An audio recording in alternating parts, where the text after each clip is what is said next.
Hey kids, it's your old pal Mr. Sketchy. Today I'm at my house. I'm gonna do a video at my home today. You know, I'm usually busy on the road, running the grind, but today I'm feeling a little under the weather. So I'm just gonna do a video from home. So I'm gonna go on in and I'll start the video up for you, okay? Alright.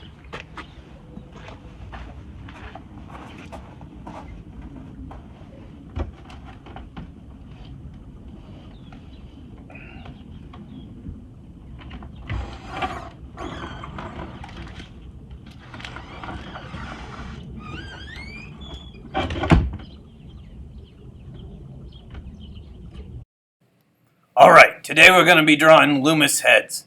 Andrew Loomis was a guy who used to write drawing books, and he came up with this method for drawing heads.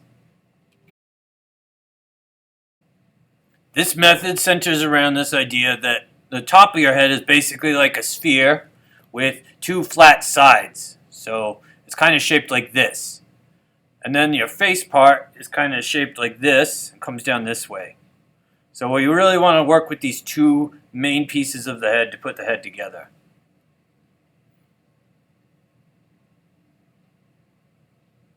So to draw a Loomis head, we're going to start by drawing a circle. You can take this slow and easy and try to do your best circle. But if you don't get it right on the first pass, you can make a couple of passes and erase to fix it up. You don't have to get it perfectly right in the beginning.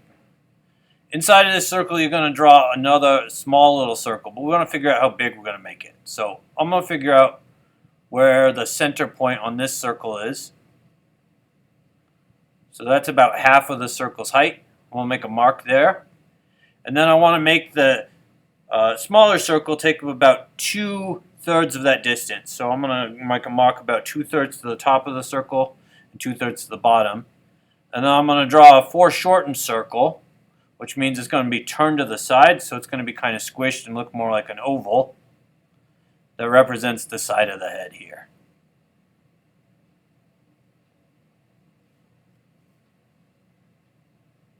And the more the head turns to the side, the more this is going to resemble a circle, and as it turns forward, it's going to get more and more squished. So I'm going to draw two lines bisecting that circle, one going horizontal and one vertical. And the horizontal line is going to represent the brow line. I'm going to make another line coming over from the bottom of the circle, and that's going to be where the base of the nose is.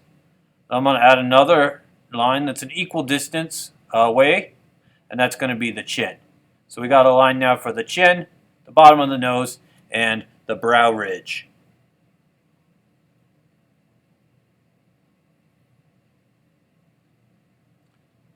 So now I'm going to make a center line for the face, and this is to help align the features and help keep things symmetrical. So this is going to go kind of straight up and down in the face area and then curve over once it gets to the head area. Now I'm going to draw the side of the face coming down this way and connect it to the chin. And I'm going to bring the chin out a little bit and then make the 3 jaw segments. So you got a diagonal one and then one that comes up and connects right below the ear. Alright, so now I'm going to add another line halfway between our nose line and our chin line, and that's going to be the bottom of the mouth.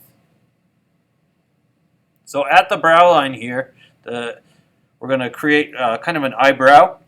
It's going from the side of the face almost to the middle of the face. And then on the other side, we're going to have another one. The one on my right is going to be a little bit wider, and that's because the one on my left is kind of turned away, so that foreshortens it again, just like the side of the head.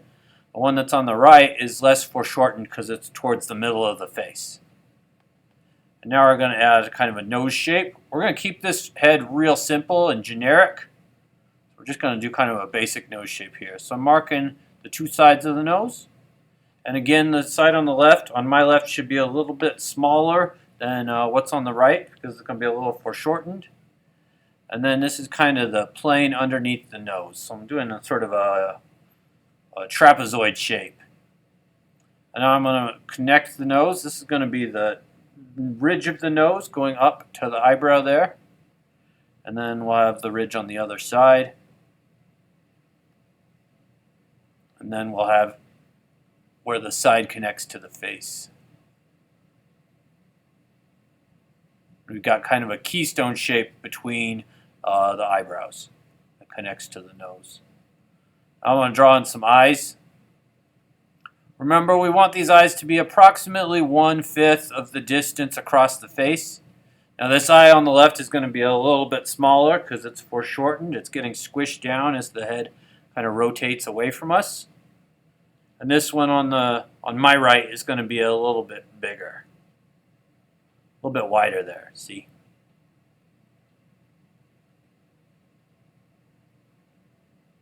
Alright, now we're going to add in the mouth. So this is going to be the bottom of the mouth. So I'm going to add a little shadow for the bottom of the mouth. Now I'm going to draw the expression line. This is where the mouth opens up, where the two lips meet.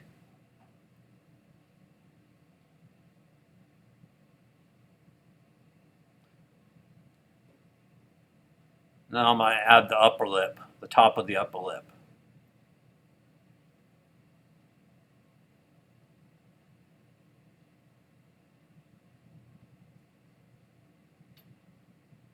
And all of these features should be parallel, the line between the eyes, the nose, and the mouth. So here we draw a line connecting the chin to the intersection of the crosses inside the flat part of the head. And this is kind of the ridge that separates the front of your face from the side of your head. And then we'll add the ear. So the ear starts at about eye level and ends at about the bottom of the nose level. So it will really take up most of that quadrant of the circle there. I'll add in some of this ear junk. Talked about how to do all this in detail in another video. And now I'm going to darken in some of these lines.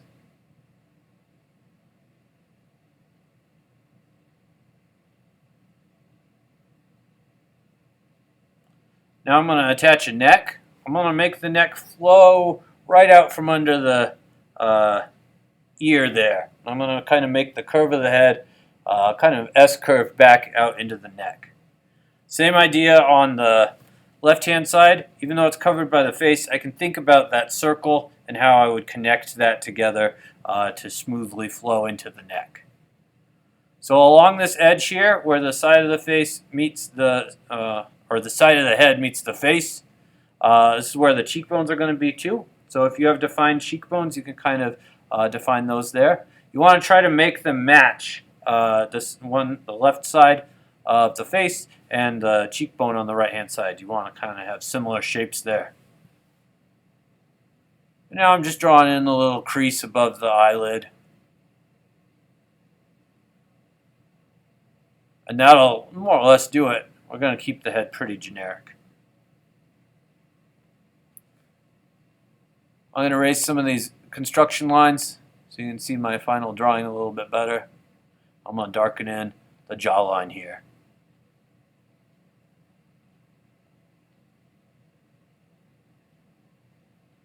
Alright, so that's the basic Loomis head. And neck to neck a little bit. We'll do another one. This one we're going to do in profile, so it's going to be looking straight to the side. So again, same idea. We start with the circle.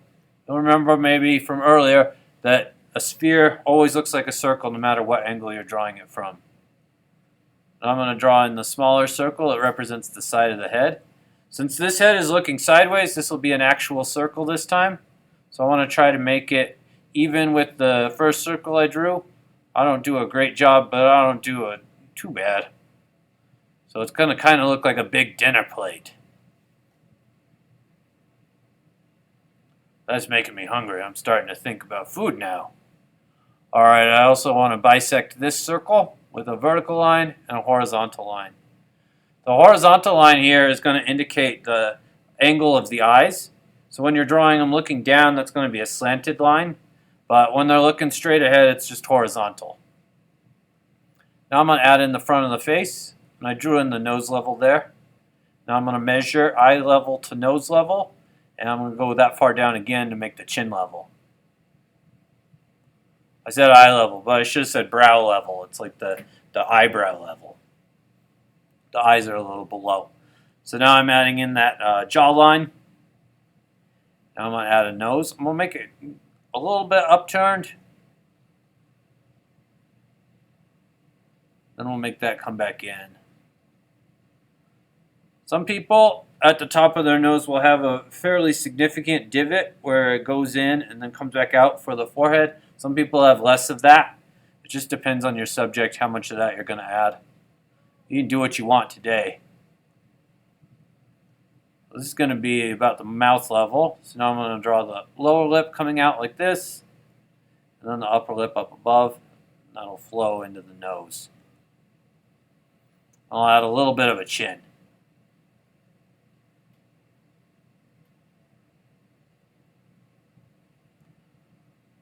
Next, I'm going to add an eyebrow. Since the eye is turned to the side, the eyebrow is going to be squished. It's going to be foreshortened. And the eye is going to look a little bit different too. It's going to look like kind of a sideways V with a rounded edge. And then I added a little, that crease for the eyelid. We've got that same line connecting the intersection on the side of the head and the chin, and then I'm going to add a little bit of cheekbone there. It's starting to look like that beautiful Squidward. Alright, I add the neck. Again, kind of S-curve, the curve of the back of the head into the neck. And then the neck also connects up under the jaw.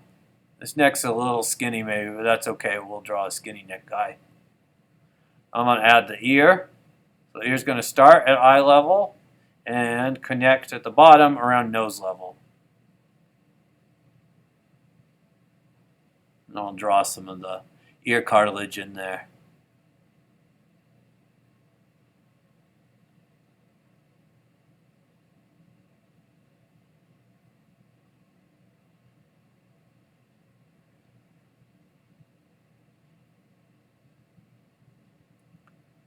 And there we go. Loomis head looking at an angle and one looking straight to the side. You should practice these from all sorts of different angles. I'm going to clean this up. I think that eye is a little small. I'm going to make it slightly bigger. You should practice these from all sorts of angles. It's a good idea to do like really simple basic ones looking in different directions, just trying to get the proportions right. And then once you get comfortable with drawing really simple ones, making them look in different directions, you can add more facial features, make them more complex, get them more complicated. This is a great thing to practice in your spare time or when you're doodling. Just get a good feel for how the heads are laid out, how to construct them, and it can be really useful to you later on down the road. So I hope that was helpful, and thank you for watching. We will see you next time.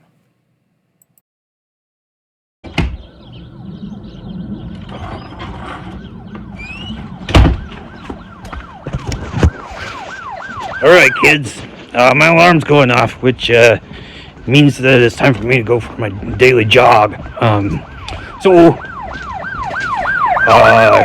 go. I'll see you next time, everybody. Do remember though, don't forget to leave your $5 in the old coffee can out behind the Applebee's under that bush. Alright? And we will see you next time. I gotta go. Bye-bye, everybody.